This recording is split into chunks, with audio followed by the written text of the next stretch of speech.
Good morning. Back again here on Tuesday, March 24th. On my previous video for Watson's Chapter 3, I said Monday, March 24th. Today is Tuesday, March 24th. On this video, I'm going to go ahead and read your social studies passage for today. It's talking about daily life in Athens. So this is going to be still about the Greeks. And a couple things I want you to take note of here, specifically is about their government system. It talks about in the first couple paragraphs how they started as kind of a monarchy where there was one person that was in charge of everything in the government, and then they advanced into an oligarchy where there were a group of people, small group of people in charge, and then kind of they progressed to more of a democracy. And one of the reasons why I think we study the Greeks is because they're kind of the first nation back at that time that established a democracy, and that is the government system that our country still uses today. So it's kind of good to learn about that and whatnot. So, like I had said last time we were doing a social studies passage, sometimes it's good to look at the questions that you're going to have to answer before you actually start reading. So, we're going to do that first. Hold on one second. Okay, so the back of the passage should look like that. Okay, and here are your questions. First one is, what was daily life like in Athens? Okay. Your second question, what were the requirements to hold an Athenian assembly? What kinds of meetings were held? And your last question, how would you describe the political philosophy in Athens? Remember, political, that'd be like how they run their government, and philosophy is kind of what you think about something. So what did the Athenians think about government? Okay, that's going to go into that kind of more toward the middle to end of the passage.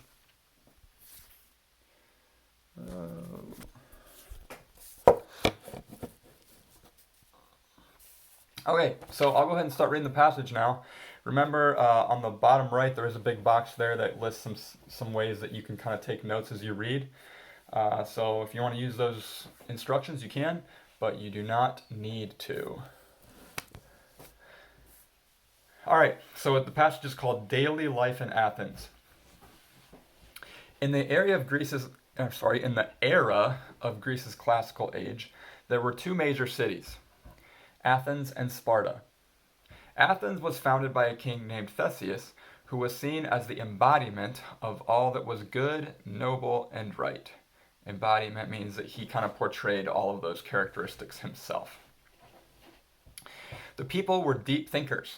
They loved art, poetry, and to hold debates. Their rival was the city of Sparta, in direct opposition to Athens. So direct opposition means that they were very much opposite. They were different than what Athens was.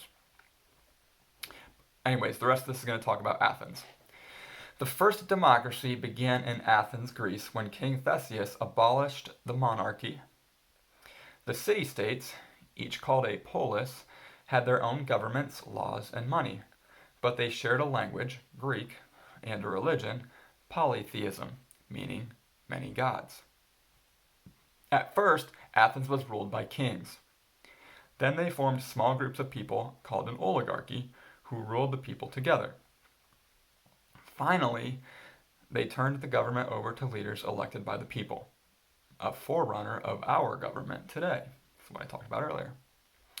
The Athenian assembly was a large meeting of citizens who could question the politicians and make suggestions about how the people should be governed. So that means that the people, the citizens, had a say in what the government's role should be.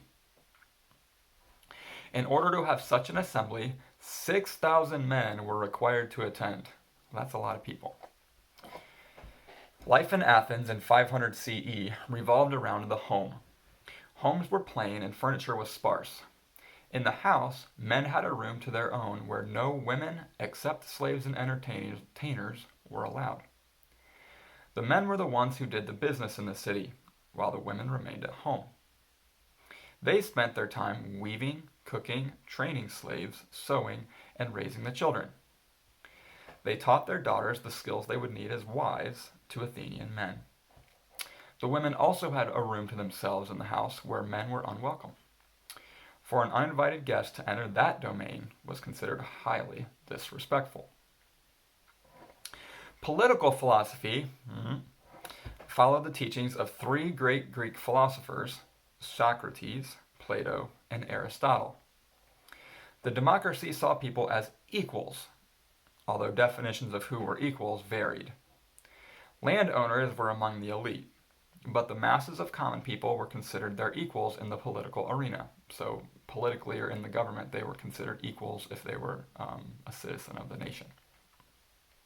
This, however, only applied to men who were citizens. Women, children, and slaves were considered property, so that means they didn't have equal say in the government. Citizens, or men, gathered to manage public affairs, making their decisions by custom, election, or casting lots, like throwing dice, so by chance. Athenian political thought was shaped by the legacy of ancient poetry and its heroes, and by their pantheon of gods. Ideas of justice, citizenship, and ethics emerged in their philosophy. They sought to establish an order that would give each citizen a voice in how he was governed and how the laws of the times would affect him. Okay, that's the passage for today. Again, try to answer those three questions with complete sentences. Do the best that you can. And that is kind of your social studies assignment for today. Have a great day.